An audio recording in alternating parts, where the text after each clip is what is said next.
Hello mga kasirit. Bali update lang tayo dito sa Alcala project. Bali sa July 30 is exactly 5 months na siya mga kasirit. Medyo may katagalan talaga pag ang bahay is dating may nakatayo na renovation. Hindi lang siya renovation, totally siya demolition. Yan, update ko lang kayo. Pakita ko muna yung harapan. Okay, let's go. Yan. Bali ito na mga kasirit yung harap ng bahay. Yan. Tapos ito yung nagsimula kami, yung video na yan mga kasirit. Ito yung bagong layout na gagawin natin.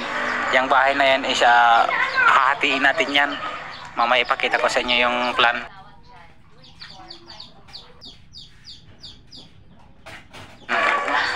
Bali ito yung paglalagyan namin ng mga materyales. Itong na to, bakanting lote. Flies. Jay ko, ito flies ko jay. Nakatiko ka na. Tatagalin namin to para maluwang yung pagpasukan ng truck mga sirit. Hello mga sirit. Tayo ngayon dito sa San Pedro Ili, Alcala, Pangasinan. Yan. Bali yun na yung nahukay namin, 120 by 120 by 120 yung dip. Yan. Yan, tapos na yan, waiting na lang kami sa bakal. Yan, nag-uhukay sila. Hello guys! Papa Pay, shout out! Papa. Yan. Yan. Bali dito tayo sa front mismo. Yan mga sirit. Yan. Bali na yan na yung final color nya, final finish. Tapos ginagawa na rin namin yung pinaka-finishing. Pinapalitodahan nila. Patapos na yung ibang portion na lang yung kinakantuhan. Tapos yung sliding gate yan mga sirit, automation is ginagawa na rin doon Ernel. Yan, pasyalan natin ulit. Bali ito yung sliding gate nito mga sirit. Ito yung main gate. Tapos ito yung service gate. Yan. Bali ganyan yung final design na yan. Malalapit lang siya, parang ono media lang yung spacing niya dyan. Tapos gumamit kami dito ng 4-3, tapos yung 2x1 alternate. Yan si Arnel. Alright, let's go. Tapos ito naman yung banda dito sa right side view. Yan, balik kakalasin na lang ng mga pintor yung tungtungan. Balik tapos na nila yung mga sirit, final color na yan. Ang daming basura, akutin natin yan. Another ko na naman yan, gastos. Let's go. Ngayon ispuntahan naman natin doon sa loob. Yan, tingnan natin. Tapos pagpasok mo dito mga sir, ito yung ramp up. Yan, nilagyan lang namin ng grooves to mga sir para hindi madulas. Ito naman yung pagpasok mo dyan sa main, ay sa service gate. Mayroon ditong 3 baitang na agdan, naka-wash out. Tapos tiles para hindi madulas. Itong garahe is na to, na tiles na to. Bali alternate siya, wash out ka tiles, wash out tiles para hindi madulas. Ayan.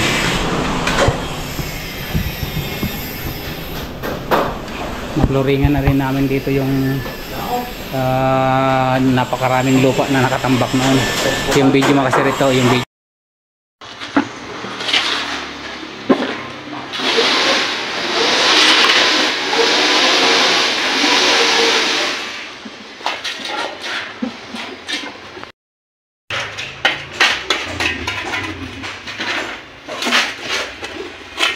Yun nung pinapatanggalan ko ng lupa. Yan. Ngayon tingnan naman natin dito sa loob. Yan, natiles na rin yung binagbag namin hagdan kung pinarmahan ko last week. Bali tinatiles na nila dito. Yan. Ito yung dating bahay nila kasi yung kusina. Bali ito lang yung hindi nagalaw to. Simula dito hanggang doon papunta doon is bagong bagong patayo lahat na. Bali ito lang yung hindi nagalaw, pero pinalatin din namin ng kisame, electrical, and tiles 60 by 60 polish tiles. Ang siyempre yung nagtatiles dito. Tapos Uncle Goding naman yung tagawalis. Walis tambaw. 600. Yan, tagawalis lang mga sirat, 600, lalo na pag skilled mga sirat, 1,600. Yan. Konti na lang, bali ito na lang, tapos pintura na lang yung susunod yan mga sirat, yung kisame. Itong slider, nalipito natin ito.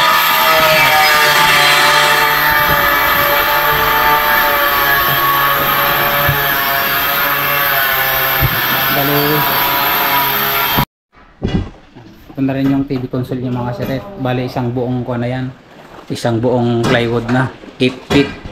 Tapos yung floated panel natin, baba taas.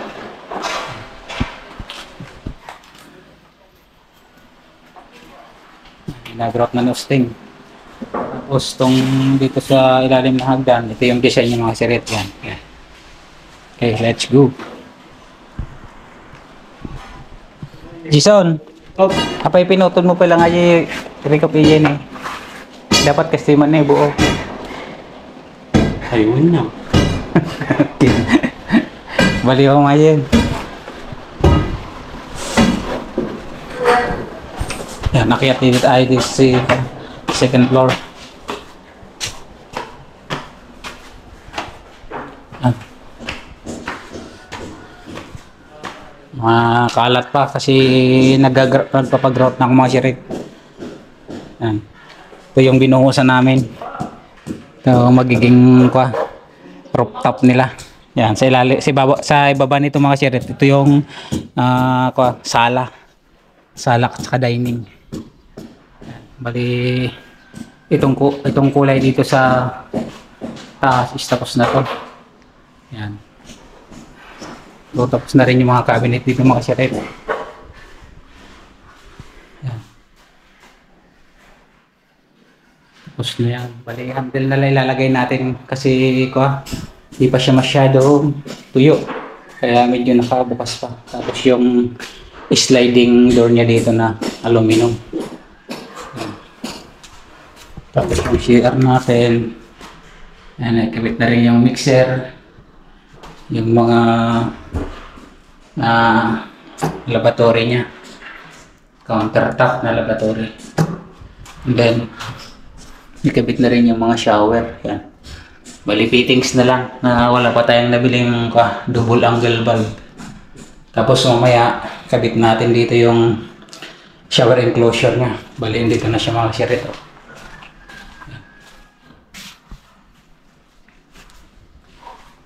Tapos tingnan naman natin dito sa likod. Ito naman yung common CR. Yan. Tapos lang gawin natin mga siret. Balik isami na lang. Kasi wala kasi yung mga pintor. May tinatapos sila doon sa kabilang site. Kaya hindi pa siya natatapos. And then ito, yung mga gamit dito ng may-ari is tinanggal na. Naka-preparation na rin ito. Preparation na yan, ready for color.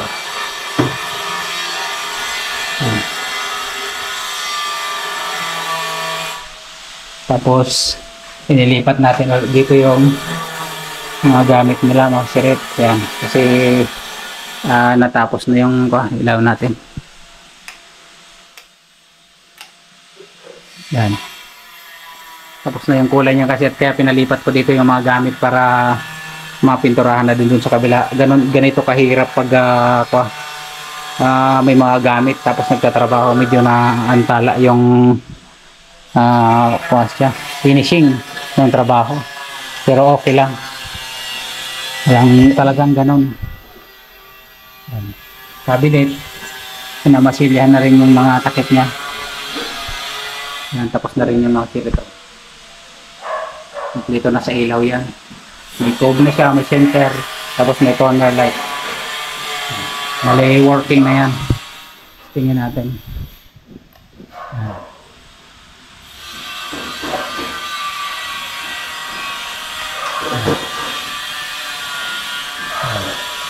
Ito na yan mga sir.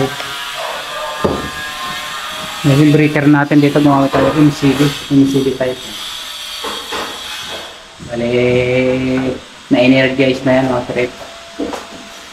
Nagdan natin, pipinturahan na. Marami pang mga pipinturahan mga sir kasi magkasabay kasi yung bakag at saka ito kaya yun ang nauna, yung bakag kaya yun ang unang tatapusin.